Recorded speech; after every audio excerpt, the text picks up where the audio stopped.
TVS ইনসাইটে আপনাদের সবাইকে স্বাগত জানাচ্ছি। আমি আবুল কাশেম। আমরা আজকে কথা বলবো গত জুলাই মাসে বাংলাদেশের রপ্তানির পারফরমেন্স নিয়ে। এবং আজকে টিভিএস নিউজ যদি আপনারা দেখেন তাহলে দেখবেন যে গত জুলাই মাসে $4.77 বিলিয়ন এক্সপোর্ট হয়েছে বাংলাদেশ থেকে, যেটা স্বাধীনতার পর থেকে এই পর্যন্ত সর্বোচ্চ এক মাসে সর্বোচ্চ রপ্তানি, এবং এক্ষেত্রে গ্রোথ হয়েছে প্রায় 25%। এ বিষয়ে টিভিএস এ বিশেষ নিউজ প্রকাশিত হয়েছে।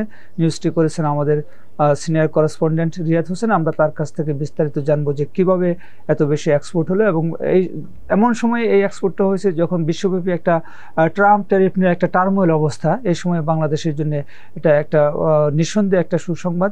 সেটা কিভাবে সম্ভব হলো রিয়াদের কাছ থেকে বিস্তারিত জানবো। রিয়াদ, আপনাকে স্বাগত জানাচ্ছি। যে আপনার আজকের যে নিউজটা, যে বাংলাদেশ এ যাবৎকালে সর্বোচ্চ এক্সপোর্ট আর্নিংস করেছে গত জুলাই মাসে, যেটা প্রায় $5 বিলিয়ন বলা যায়, $4.77 বিলিয়ন।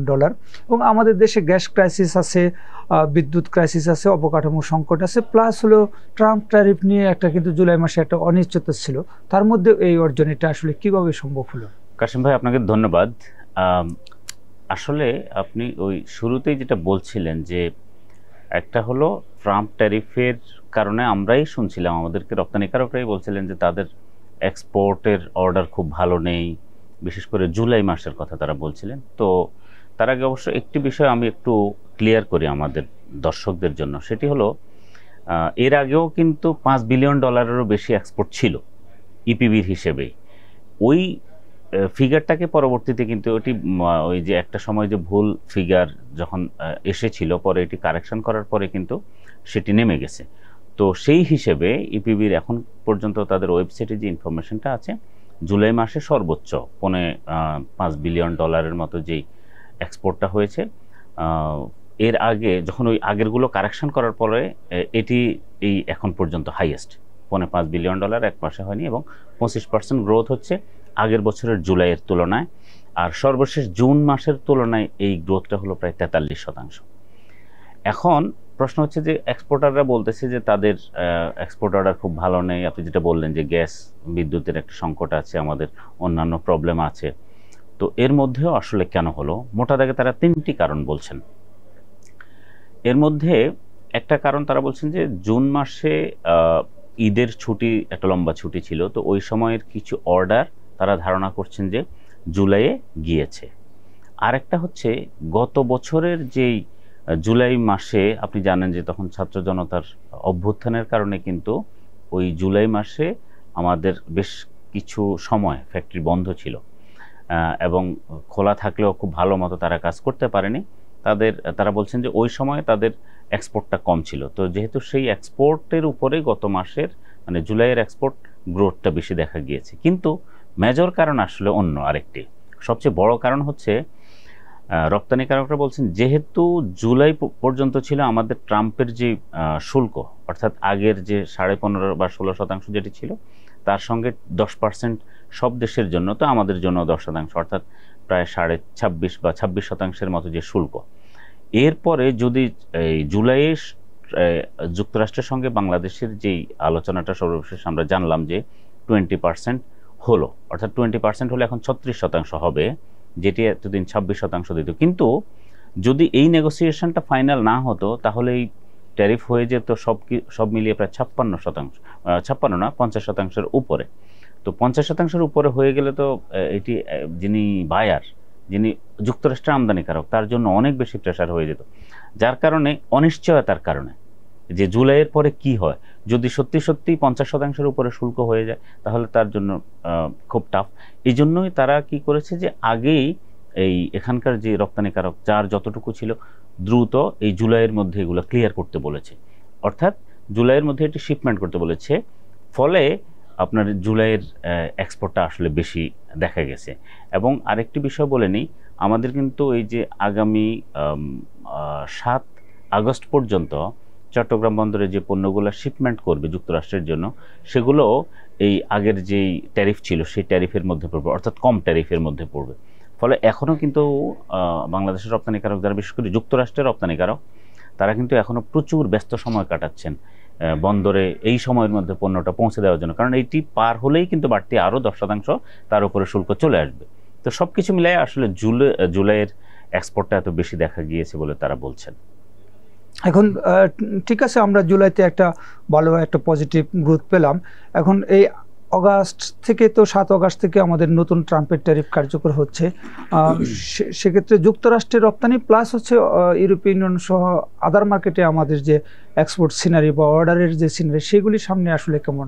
আগস্ট, সেপ্টেম্বর বা অক্টোবর সামনের দিনগুলির জন্য অর্ডার সিচুয়েশনটা কেমন? যদি আমাদের রপ্তানিকারকদের একটা বড় আশঙ্কার জায়গা ছিল যে যদি শুল্কটা বেশি থাকে যুক্তরাষ্ট্রের বাজারে, তাহলে আমাদের অর্ডারটা, মানে শুল্ক আমাদের বেশি থাকে মানে হচ্ছে আমাদের প্রতিযোগী অন্য যে দেশগুলা, চীন, ভিয়েতনাম, ইন্ডিয়া, কম্বোডিয়া, পাকিস্তান অথবা ইন্দোনেশিয়া বা ইভেন তুরস্ক কোনো কোনো ক্ষেত্রে, তো তাদের তুলনায় যদি আমাদের ট্যারিফটা বেশি হয় তখন বাংলাদেশে অর্ডার আসবে না, কমে যাবে। কিন্তু যেহেতু এখন ফাইনে আমরা যতদূর দেখলাম কেবলমাত্র চীনেরটা এখনো চূড়ান্ত হয়নি, বাদবাকি যে দেশগুলো আছে সেই দেশগুলোর প্রায় কাছাকাছি লেভেলে বাংলাদেশের এখন শুল্ক যুক্তরাষ্ট্রের, এবং ইন্ডিয়া এখন পর্যন্ত যা আছে সেই তুলনায় বাংলাদেশে কম। তার মানে হচ্ছে বাংলাদেশের রপ্তানিকারকদের মধ্যে এখন একটা স্বস্তি আছে যে অ্যাটলিস্ট বাংলাদেশ থেকে অর্ডারটা চলে যাওয়ার পসিবিলিটি এখন কম, কারণ অর্ডার নিয়ে কোন দেশে যাবে, যেখানে যাবে সেখানে অত তাকে বাড়তি শুল্কই দিতে হবে। ফলে এই একটা বড় স্বস্তির জায়গা। আরেকটা বিষয় হচ্ছে, যদি তারা ধারণা করছেন যে চীনে যদি বাড়তি শুল্ক যেটি এখন পর্যন্ত আছে ফাইনালি যদি বাংলাদেশের চেয়েও বেশি চীনে থাকে, তাহলে চীন থেকে প্রচুর অর্ডার সরে আসার সম্ভাবনা আছে।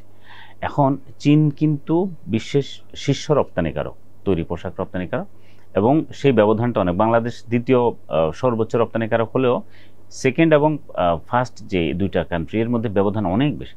এখন চীন থেকে যদি 1, 2, 3% অর্ডারও, পোশাকের অর্ডারও যদি সরে আসে, সেটির জন্য বাংলাদেশ একটি ভালো বিকল্প। বাংলাদেশ ছাড়া ভিয়েতনাম আছে, ইন্ডিয়া আছে, পাকিস্তান অথবা অন্য ইন্দোনেশিয়া আছে, কিন্তু বাংলাদেশ একটা ভালো বিকল্প। তো আমাদের এক্সপোর্টাররা, বিশেষ করে আমি গতকালকে ডিবিএল গ্রুপের ম্যানেজিং ডিরেক্টরের সঙ্গে কথা বলেছি, আরও বিজিএমের সিনিয়র ভাইস প্রেসিডেন্ট, আরও বেশ কয়েকজনের সঙ্গে কথা বলেছি, তারা প্রত্যেকে আশা করছেন যে যদি এই অবস্থা এখন থাকে এবং চীনের উপরে বাংলাদেশের চেয়ে বেশি শুল্ক, বাংলাদেশের চেয়ে বলতে এখন যে অবস্থায় আছে সেটি থাকে বা আরও বেশি শুল্ক হয়, তাহলে চীনের অর্ডারটা বাংলাদেশে আসার পসিবিলিটি খুব ভালো। শুধু অর্ডার নয়, বাংলাদেশে গার্মেন্টস এবং টেক্সটাইলে বিনিয়োগও আসার পসিবিলিটি আছে, এবং তারা আশা করছেন যে এই অবস্থাটা থাকলে আগামী 5-6 মাস পরে তাদের হিউজ ব্যস্ততা আসলে যাবে। এটি শুধু যুক্তরাষ্ট্রের বাজারের কথা আমি বললাম, ইউরোপের বাজারেরগুলোতেও বাংলাদেশের অর্ডার তুলনামূলক ভালোই আছে। তো সব কিছু মিলিয়ে তারা আসলে আশা দেখছেন যে আগামী মাসগুলোতেও ভালো হওয়ার পসিবিলিটি আছে। এর মধ্যে আমি আরেকটি জিনিস একটু বলি, সেটি হলো আমাদের খেয়াল করবেন, এই $5.5 বিলিয়ন যে এক্সপোর্ট হলো, এটা ছাড়া কিন্তু আমাদের রেমিটেন্সও বেশ ভালো করতেছে। অর্থাৎ এটি আসলে বলা যায় যে ইকোনমির জন্য এখন এক ধরনের সুবাতাস। আপনার কাছে আমি সর্বশেষ যেটা জানতে চাবো, যে আপনি জানেন যে আগামী বছরের নভেম্বরে আমাদের এলডিসি গ্রাজুয়েশন হবে, এবং আরএমজি সেক্টর যে এখন যে রপ্তানির বিপরীতে নগদ প্রণোদনা পায়, সেটা সরকার ধাপে ধাপে কমাচ্ছে। আগামী জানুয়ারিতে একটা ধাপ কমবে, এরপরে জুনে এবং ডিসেম্বরে সর্বশেষ ধাপ একদম নীল হয়ে যাবে। তো আমাদের প্রধান রপ্তানি খাত, যেখানে প্রায় 86% এক্সপোর্ট হয়, তাদের আসলে এই এলডিসি গ্রাজুয়েশনের প্রিপারেশনটা কেমন? ওই সময় কি তাদের উপরে কোনো ধাক্কা আসতে পারে? মালিকটা কি বলছেন, তারা নিজেরা কতটা প্রিপেয়ার্ড হচ্ছেন? দেখুন, গার্মেন্টস মালিকরা কিন্তু গার্মেন্টস সেক্টর গত 4 দশক ধরেই কিন্তু সরকারের সাপোর্ট পেয়ে আসছে। আপনি জানেন বড় দুইটা সাপোর্ট, একটা হলো তারা যে কাঁচামালটা ব্যবহার করে এটির উপরে তাদের কোনো শুল্ক, কর কিছুই দিতে হয় না। তারা জাস্ট কাঁচামালটা আনে, একটা গুদামে রাখে, সেখান থেকে তারা পোশাক তৈরি করে এক্সপোর্ট করে, যেটি স্থানীয় আমরা যে ব্যবহার করি, আমাদের ব্যবহার হওয়া কোনো কাপড়ের জন্য, পোশাকের জন্য কোনো কাপড় যদি আসে, সেটির জন্য কিন্তু শুল্ক পরিশোধ করতে হয়। আরেকটি সুবিধা তারা পায়, সেটি হলো ব্যাক টু ব্যাক এলসি, অর্থাৎ যার কম ওয়ার্কিং ক্যাপিটাল আছে, উনি ব্যাংকের কাছ থেকে যে অর্ডার পান, সে অর্ডার দেখিয়ে উনি কিন্তু বাকিতে কাঁচামাল কেনার সুযোগও পান। তো এই দুইটা সাপোর্টের কারণে তারা অনেক দূরে গিয়েছে। এর বাইরে সরকার কিন্তু তাদের দীর্ঘদিন ধরে ইনসেন্টিভ দিয়ে আসছে, ক্যাশ ইনসেন্টিভ, তারপরে আরো অন্যান্য সুবিধা তো আছে। এত কিছুর পরেও কিন্তু তারা এখনো পর্যন্ত নিজেরা আসলে প্রিপারেশনটা নেয়নি। গত বেশ কয়েক বছর ধরে আলোচনা আছে যে আমরা এলডিসি গ্রাজুয়েশন করতে যাচ্ছি, স্বল্পোন্নত দেশ থেকে আমরা উন্নয়নশীল দেশে উত্তরণ হচ্ছি এবং আমাদের প্রিপারেশন প্রয়োজন আছে, বিশেষ করে রপ্তানিকারকরা তাদের যে কাঁচামাল তারা যে ইনসেন্টিভ পান অথবা আরও অন্যান্য কিছু সুবিধা সরকারের কাছ থেকে পান, সেটি তখন সরকার চাইলেও দিতে পারবে না। তো এরকম ক্ষেত্রে তাদের নিজেদের যে প্রিপারেশনটা দরকার, আমরা আসলে কার্যত তাদের সেরকম প্রিপারেশন দেখছি না, ফলে একটা ধাক্কা তাদের উপরে আসতে পারে। আরেকটা বিষয়, আমরা যুক্তরাষ্ট্রের বাজারে যদিও আমরা আশা দেখছি, একই সঙ্গে কিন্তু একটা ধাক্কা সেখানে আসার খুবই সম্ভাবনা এইভাবে যে যেহেতু 20% বাড়তি ট্যাক্স তার এই পোশাকটার উপরে যুক্তরাষ্ট্র সরকার নেবে, এই খরচটা কে দেবে? এখন সেখানকার স্বাভাবিকভাবে সেখানকার কনজিউমার দেওয়ার কথা, কিন্তু এটি যখন কিনবে তখন তিনটা পক্ষ এখানে, যিনি সাপ্লাই করবেন রপ্তানিকারক, যিনি বায়ার অর্থাৎ যে ব্র্যান্ড, আর হচ্ছে যিনি ব্যবহার করবেন কনজিউমার। তো এই তিনটা পক্ষই যদি ভাগাভাগি করে নেয়, শেষ পর্যন্ত আমরা জানি না আসলে কার উপর কতটুকু প্রেশার আসবে।